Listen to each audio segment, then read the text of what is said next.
تو اللہ ذو الجلال نے فرمایا کہ لِكُلِّ نَبَإٍ مُسْتَقَرٌ، اللہ تعالیٰ خبر دے دیتا ہے، اطلاع دے دیتا ہے، لیکن ہر خبر کی سچائی کے ظاہر ہونے کا ایک وقت مقرر ہے۔ تو اگر اللہ تعالیٰ نے کافروں کے لیے عذاب کا اعلان کیا تو اس کا یہ مطلب نہیں کہ انہیں عذاب ہوگا نہیں، عذاب ہوگا، البتہ اس کا ایک وقت مقرر ہے۔ وہ دنیا میں بھی آ سکتا ہے عذاب، اور وہ آخرت کا جہنم کا عذاب بھی ہو سکتا ہے، جہاں جہاں اللہ تعالیٰ نے عذاب کی پیشگوئی کی یا عذاب کی خبر دی۔ تو جتنی اللہ ذو الجلال نے قرآن مجید میں خبریں دی ہیں، بہت سی خبریں سچی ثابت ہو چکی ہیں۔ یعنی جب فرمایا تھا کہ جب روم غالب آئے گا تو اسلام بھی غالب ہوگا،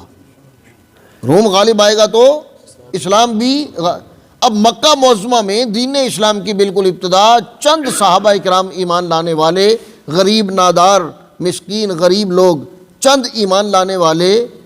اور کہا جائے کہ اسلام پورے عرب پہ غالب آئے گا اور روم پورے ایران پہ غالب آئے گا، دونوں باتیں ناقابل یقین تھیں۔ اور پھر دیکھا چشم فلک نے اور تمام عالم عرب نے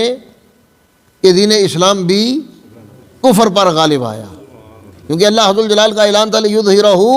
عَلَى الدِّينِ كُلِّهِ، اللہ تعالیٰ اس دین کو تمام دنیا کے ادیان پر غالب کرے گا۔